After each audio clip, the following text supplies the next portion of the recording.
यस्य स्वयं स्वभावाप्तिरभावे कृत्स्नकर्मणः तस्मै संज्ञानरूपाय नमोस्तु परमात्मने। नमोस्तु परमात्मने। जय बोले आचार्य भगवान कुंद देव पूज्यपाद भगवान की जय। इष्टोपदेश ग्रंथ राज की जय। योग्योपादान योगेन दृश्यदः स्वर्णतामता द्रव्यादिस्वादि संपत्ता वात्मनोऽप्यात्मतामता वरं व्रते पदं दैवं नाव्रते कृतनारकं छाया तपस्थयोर्वेदः प्रतिपालयतोर्महान् यत्र भाव शिवं भक्ते द्योकियद्दूरवर्तिनि यो नयत्याशु गव्यूतिं क्रोशार्धे किं ससीदति ऋषिकजमनातङ्कं दीर्घकालोपलालितं नाकेनाकोकसां सौख्यं नाकेनाकोकसामिव वासनामात्रमेवैतत् सुखं दुःखं च देहिनां तथा युद्वेजयन्ते ते भोगारोगा इवापदि मोहेन संवृतं ज्ञानं स्वभावं लभते नहि मत्तः पुमान् पदार्थानां यथा मदनको ध्रुवे वपुगृहं धनं दारा पुत्रा मित्राणि शत्रवः सर्वथान्यस्वभावानि मूढस्वानि प्रपद्यते विदेशेभ्यः खगायेत्य संवसन्ति नगे नगे स्वस्वकार्यवशाद्यान्ति देशे दिक्षु प्रगे प्रगे विराधकः कथं मन्त्रे जनाय परिकूप्यति जम्बूलं पातयन् पदभ्यां स्वयं दण्डेन पातते रागद्वेषद्वयी दीर्घ नेत्राकर्षणकर्मणा अज्ञानात् सुचिरं जीवः संसाराब्धो भ्रमत्यसो विपद्भवपदावर्ते पदिके वातीवायते यावत् तावत् भवन्त्यन्यः प्रचुरा विपदः पुरः दुरर्जेणासुरक्षेण नश्वरेण धनादिना स्वस्थं मन्यो जनः कोऽपि ज्वरवाणीव सर्पिषा विपत्तिमात्मनो मूढः परेषामिव नेक्ष्यते दह्यमानमृगाकीर्ण वनान्तरतरुस्तः आयुर्विषयोत्कर्ष हेतुं कालस्य निर्गमं वाञ्छतां धनिनामीष्टं जीवितात् सुतरां धनं त्यागाय श्रेयसे वित्तः सञ्चिनोति यः स्वशरीरं सपङ्केन स्नास्यामीति विलिम्पति आरम्भे तापकान् प्राप्ता वतृप्ति प्रतिपादकान् अन्ते सुदुस्त्यजान् कामान् कामं कः सेवते सुधि भवन्ति प्राप्य यत्सङ्गं शुचिनी शुचिन्यपि स कायः सन्ततापायस्तदर्थं प्रार्थना वृथा यज्जीवस्योपकाराय तद्देहस्यापकारकं यद्देहस्योपकाराय तज्जीवस्यापकारकम् इतश्चिन्तामणिर्दिव्य इतः पिन्याकखण्डकं ज्ञानेन चेदुभे लभ्ये क्वाद्रियन्तां विवेकिनः स्वसंवेदनसुव्यक्तस्तनुमात्रो निरत्ययः अत्यन्तसौख्यवानात्मा लोकालोकविलोकनः संयम्य करणग्रामो मेकाग्रत्वेन चेतसः आत्मानमात्मवान् ध्यायेदात्मनैवात्मनि स्थितम् अज्ञानोपास्तिरज्ञानं ज्ञानं ज्ञानी समाश्रयः ददाति यत्तु यस्यास्ति सुप्रसिद्धमिदं वचः परिशहाद्य विज्ञाना दास्रवस्य निरोधिनी जायते ध्यात्मयोगेन कर्मणामाशु निर्जरा कटस्य कर्ताहमिति सम्बन्धः स्याद्वयोर्द्वयोः ज्ञानं ज्ञेयं यथात्मैव सम्बन्धः कीदृशस्तदा पद्यते मुच्यते जीवः समो निर्ममः तस्मात् सर्वप्रयत्नेन निर्ममत्वं विचिन्तयेत् एकोऽहं निर्ममः शुद्धो ज्ञानी योगीन्द्रगोचरः बाह्यासंयोगजा भावा मत्तः सर्वेऽपि सर्वथा दुःखसन्दोहभागित्वं संयोगादिवदेहिनां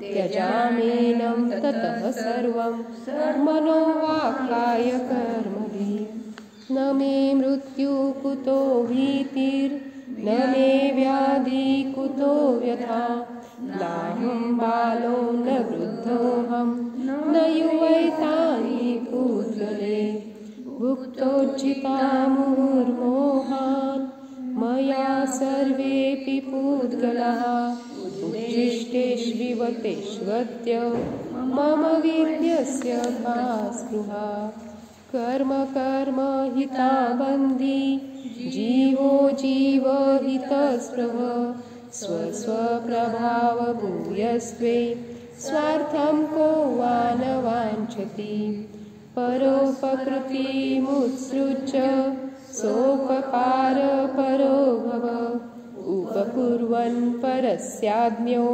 दृश्यमानस्य लोकवत् गुरूपदेशादभ्यासात् संवित्तेः स्वपरान्तरं जानाति ह स जानाति मोक्षसौख्यं निरन्तरम् गुरूपदेशादभ्यासात् संवित्तेः स्वपरान्तरं जानाति ह स जानाति मोक्षसौख्यं निरन्तरम् काय म्हटलं की गुरुच्या उपदेशाने संवित्ते गुरुपदेशात अभ्यासात आणि संवित्ते यांनी काय होतंय स्वपरांतरम म्हणजे गुरुच्या उपदेशामुळे अभ्यासामुळे आणि आत्मज्ञानाने स्व आणि पराचं अंतर केलं जाते जाणलं जाते जानाति यह स जानाति यह म्हणजे जो मनुष्य जाणतो तो जाणतो काय मोक्ष सौख्यम निरंतरम जे निरंतर मोक्ष सुख आहे त्या मोक्ष सुखाला जाणू शकतो काय जाणतोय तो स्वपरामधलं अंतर जाणतोय तो मोक्ष सुखाला जाणू शकतो असं सांगताय गीताचार्य आणि स्वपरांचं अंतर कसं जाणलं जाणार आहे तर सांगितलं गुरुपदेशात गुरुच्या उपदेशामुळे अभ्यासामुळे अभ्यास काय शास्त्राचा अभ्यास श्रुताचा अभ्यास संवित्ते हे म्हणजे आत्मज्ञानाने स्वसंवेदन प्रत्यक्ष ज्ञानाने आपण स्व आणि परामध्ये अंतर करू शकतो आणि जो स्व आणि परामध्ये अंतर जाणतो तो मोक्ष सुख मोक्ष सुख कसं आहे निरंतर आहे अशा निरंतर मोक्ष सुखाला देखील जाणतो असं इथं आचार्य सांगतायत पक्क सांगतायत की तुम्ही देखील मोक्ष सुखाला आत्ता सुद्धा जाणू शकताय कसं जाणू शकताय तर स्व आणि पराचं अंतर केल्याने जाणू शकताय मग गुरुपदेश का सांगितलं पहिल्यांदा कारण देशना लब्धी देशना प्राप्त झाल्याशिवाय आपल्याला निजपर भेद विज्ञान स्वपर भेद विज्ञान हे होत नाही होणार नाही मग देशना प्राप्त होण्यासाठी कोणाची देशना हेही तेवढंच महत्त्वाचं आहे गुरुपदेश गुरुचा उपदेश सांगितलं मग गुरु कोण जे स्वतः मोक्ष मार्गस्थ असतात कारण ते स्वतःच्या स्वानुभवाने सांगतात तुम्हाला की तू शरीर नाही तू चैतन्यमय वस्तू आहे हां, हे आपल्याला कोणी दुसरं सांगू शकणार नाही, हे गुरुच सांगू शकणार आहेत आणि त्यांच्या स्वतःच्या अनुभवाने ते सांगतात. म्हणून सांगितलं गुरुच्या उपदेशामुळे आपल्याला स्व आणि पराचं भेद विज्ञान करता येणार आहे, स्व आणि पराला जाणता येणार आहे. मग सांगितलं काय की जे स्वतः मोक्ष मार्गस्थ असतात, स्वतः भेद विज्ञानी असतात, निरंतर भेद विज्ञान करत राहतात, असे ते गुरु असतात. आणि त्यामुळं ते आपल्याला उपदेश देतात आणि त्यामुळं आपण ते ग्रहण करून काय करायचंय, अभ्यास करायचा. अभ्यासामुळे सांगितलं तर अभ्यास, गुरूंचा उपदेश मिळाला की तू जीव आहे, तू चैतन्यमय वस्तू आहे, तू शरीर नाही, तू मनुष्य नाही, तू स्त्री नाही, तू पुरुष नाहीच, तू काय आहे, चैतन्यमय वस्तू आहे, असं गुरुने सांगितल्यानंतर अभ्यासात, शास्त्राचा अभ्यास केल्यानंतर आपण आपलं जे शास्त्र आहे त्याला जिनवाणी म्हणतो आपण, जी जिनेंद्राची वाणी आहे, त्याच्या अभ्यासामुळे आपल्याला काय होतंय, हा स्व आणि पराचा भेद करता येतोय, भेद विज्ञान करता येते. मग स्व आणि पराचा भेद का करायचंय, कारण आपण मागच्या ह्याच्यामध्ये सांगितलं ना, सोपकार परोभव, परोपकृती मुत्सृज्य सोपकार परोभव, हे मागच्या श्लोकामध्ये सांगितलं.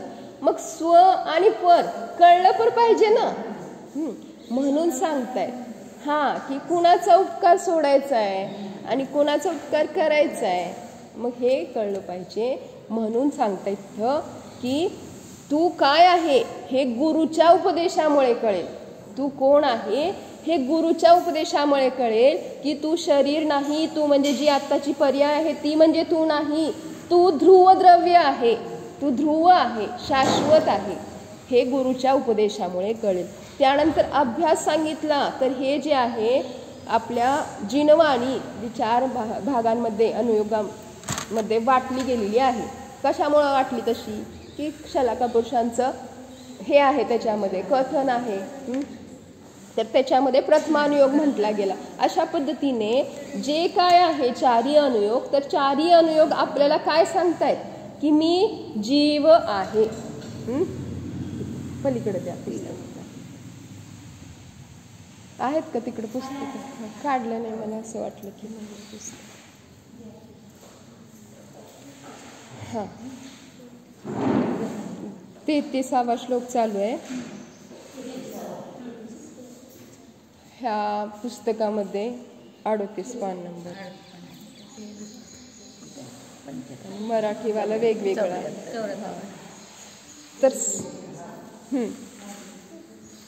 तर हे कधी आपल्याला लक्षात येतंय, शास्त्राचा अभ्यास केल्यानंतर की मी जड नाही, मी चैतन्य वस्तू आहे आणि हे शरीर जड आहे. मग हे शरीर माझ्यापासून पर आहे, भिन्न आहे. हे आपण कधी कळतो, ज्यावेळेस गुरूंची उपदेश मिळतो, गुरूंची देशना मिळते आणि त्यानंतर आपण शास्त्राचा अभ्यास वारंवार करतो. म्हणून सांगतात स्वाध्याय परम तप का सांगितलं, हे भेद विज्ञान पक्क होतं. भेद विज्ञान जे आपल्याला गुरूंच्या उपदेशाने कळलं की तू जीव आहे, जाण तू जीव आहे, हे सांगतात गुरु आपल्याला. प्रत्येक गुरु आल्यानंतर हे सांगतात, आपण गुरूंजवळ गेल्यानंतर हेच सांगतात. मग काय करायचं आहे, हे आपण अभ्यास करायचा आहे की आपल्याला जाणायचे की मी ज्ञान दर्शन सुखमय वस्तू आहे, है ना, मी इंद्रिय सुखवाला नाही, मी इंद्रियवाला नाही, हे आपल्याला अभ्यासामुळे कळतंय. त्यानंतर संवित्ते हे म्हणजे आत्मज्ञानाने ज्यावेळेस आपण हे जे आहे गुरूंचा मिळालेला उपदेश आहे आणि अभ्यास जो आपण चित्ताचा करतोय,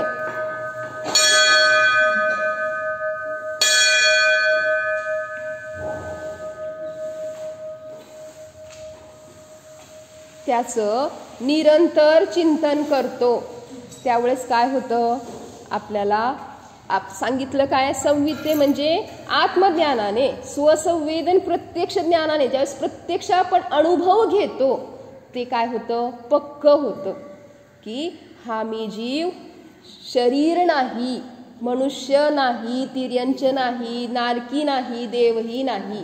या सर्व पर्यायांमध्ये जो अन्वय रूपाने आहे, जो द्रव्य रूपाने आहे, तो मी शाश्वत ध्रुव ज्ञानानंद स्वभावी जीव आहे.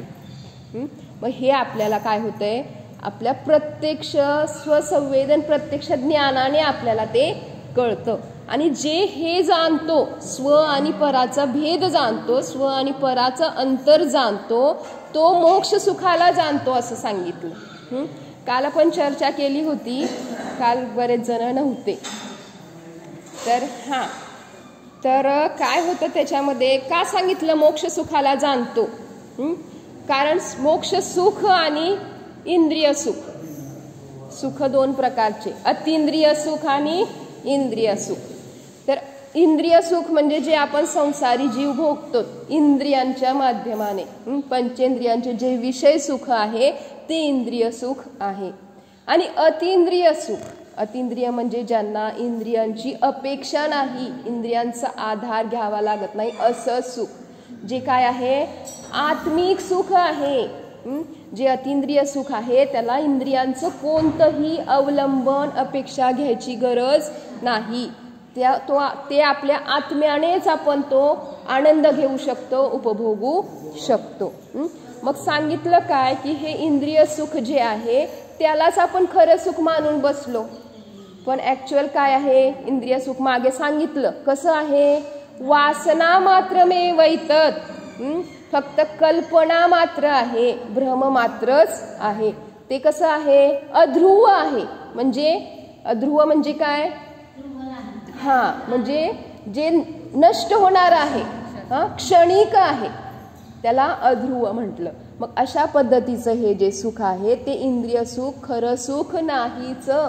मग कोणतं खरं सुख, तर आत्मिक सुख. अतिंद्रिय सुख म्हणजे खरं सुख आहे. त्याला पराची अवलंबनाची गरज नाही, पराच्या अपेक्षेची गरज नाही. ते आपल्या निज आत्म्याच्याच अनुभवाने आपण ते अनुभवू शकतो. निज आत्म्याच्याच अवलंबनाने आपण ते अनुभवू शकतो. मग असं अतिंद्रिय सुख जे आहे ते कसं आहे, शाश्वत आहे, ध्रुव आहे, निरंतर आहे, बाधारहित आहे. असं हे अतिंद्रिय सुख आहे. मग अतिंद्रिय सुख म्हणजेच मोक्ष सुख. कारण मोक्षामध्ये जे सिद्ध भगवान आहेत ते ह्याच अतिंद्रिय सुखाचा भोग घेत आहेत, ते याच अतिंद्रिय सुखाला भोगतायत.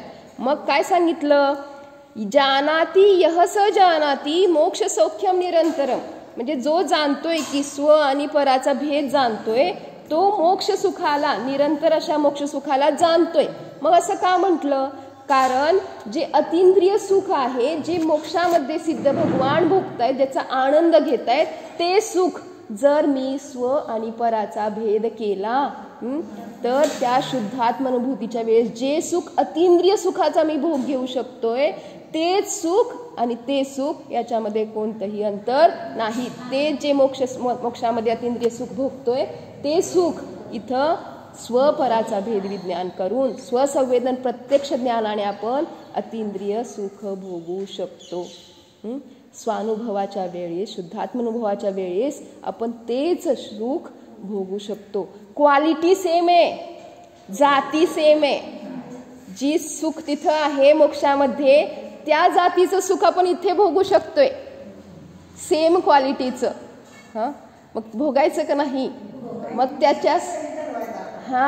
त्याच्यासाठी स्वपरभेद विज्ञान करणं गरजेचं आहे.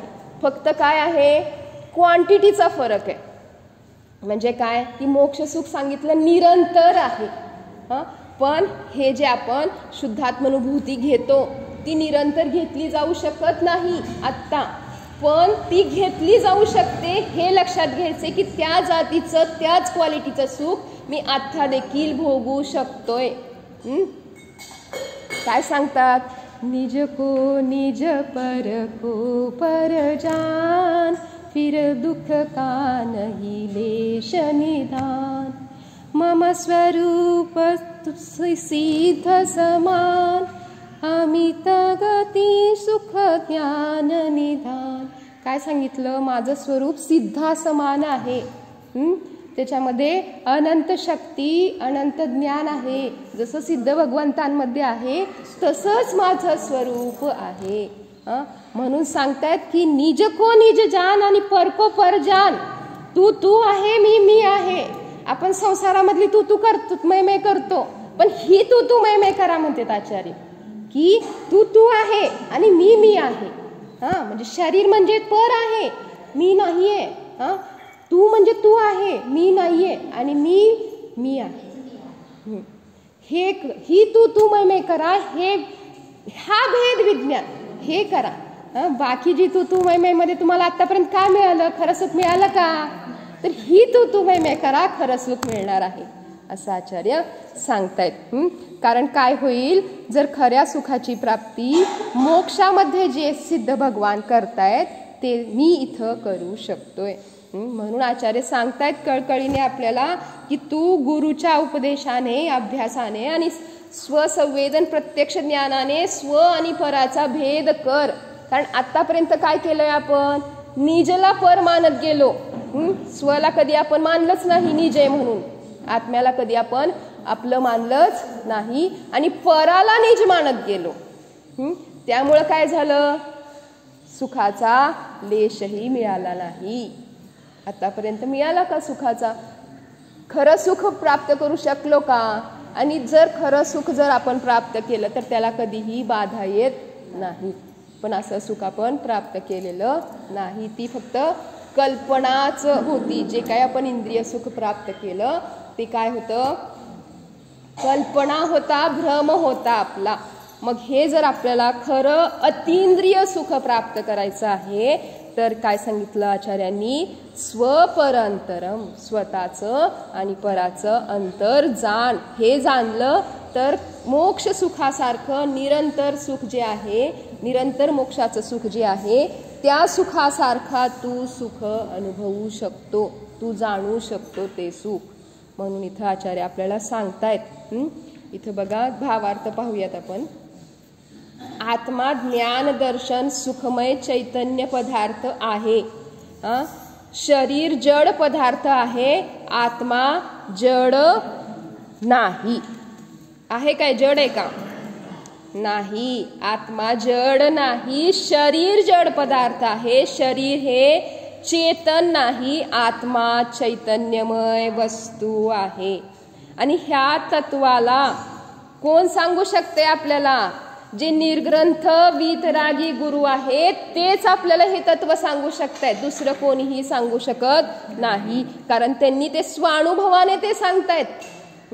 आणि ज्याच्याकडे अनुभव असतो आपण त्याचा जास्त ऐकतो का जो नवखा असतो त्याचा ऐकतो?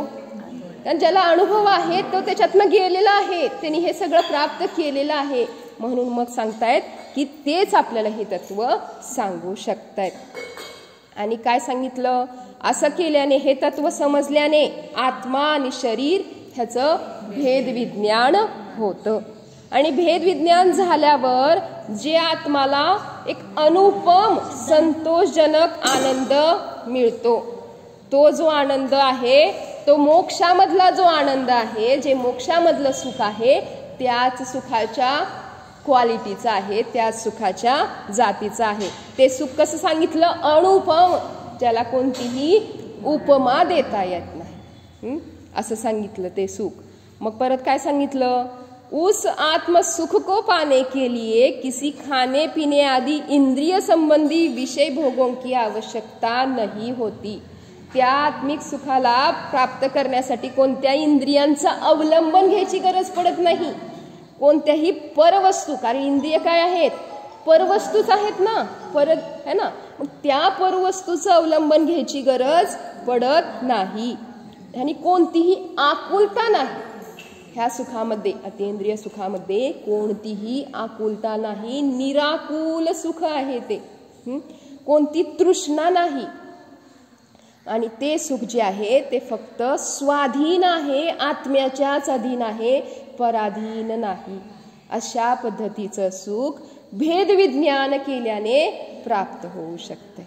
म्हणून भेदविज्ञान करा असं सांगताय तिथं आचार्य. भेदविज्ञान करा, स्वला स्व जाणा, पराला पर जाणा.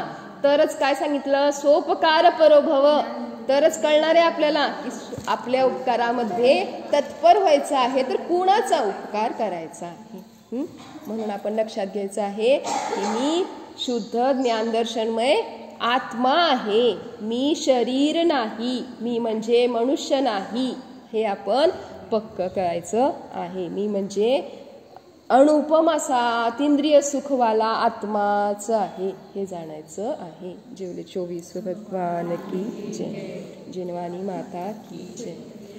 धर्म करत संसार सुख, धर्म करत निर्वाण, धर्म पंथ साधे विधान, रतियंच समाधी, जिनवानी की स्तुती करे अल्पबुद्धी परिणाम, श्रावक विनंती करे त्या माते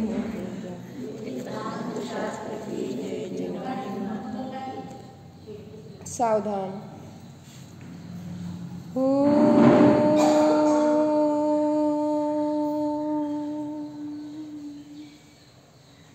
जाणा हा मी शुद्ध चैतन्यमय जीवच आहे. हा मी जीवद्रव्य ज्ञानदर्शन स्वभावीच आहे, ज्ञातादृष्टा स्वभावीच आहे.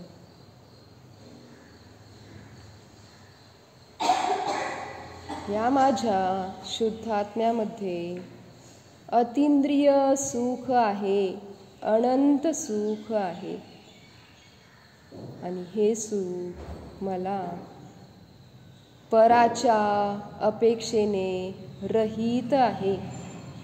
या सुखासाठी किंचित मात्रही पराची गरज नाही.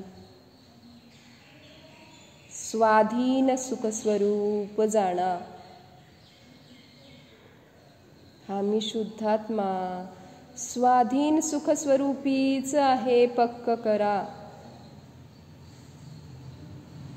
मला माझ्या सुखासाठी परद्रव्याच्या परकणाची किंचित मात्रही गरज नाहीच. हा मी ध्रुवात्मा परिपूर्ण आहे, स्वयंपूर्णच आहे.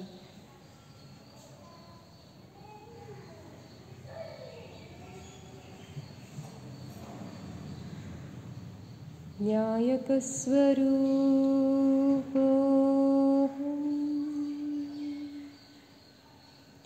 परिपूर्ण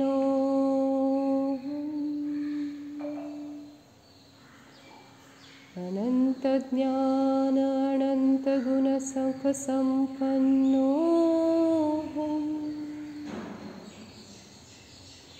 शुद्धो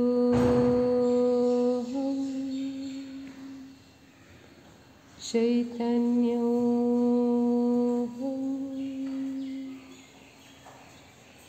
अनुपम सुख संपन्नो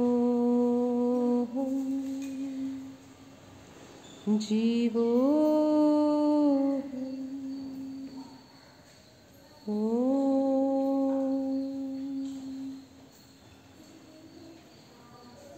विसर्जन. भो प्रभो मन वचन काय कृतकारी तनुमोदन, सरंभ समारंभ आरंभ, क्रोध मान माया लोभ प्रमाद इत्यादी भावांच्या द्वारे माझ्याकडून या भवात पूर्वभवात खऱ्या देवशास्त्र गुह्यांचा अनिर्णय झाला. घेतलेल्या व्रतामध्ये अतिक्रम अतिचार अनाचार दोष घडले. एकेंद्रियापासून पंचेंद्रियांपर्यंत ज्या जीवांची हिंसा विराधना झाली, दिवसा व रात्री घडलेल्या या सर्व दोषांचा पश्चाताप व्यक्त करून मी क्षमा मागतो. हे माझे सर्व दोष मिथ्या होत, मी माझ्यामध्येच राहू. स्वाध्याय करताना जे काही दोष घडले ते सर्व दोष मिथ्या होत, मी माझ्यामध्येच राहू. या सर्व दोषांविषयी मी प्रायश्चित्त घेत आहे. ओम नमः. सर्वांना क्षमा, सर्वांची क्षमा.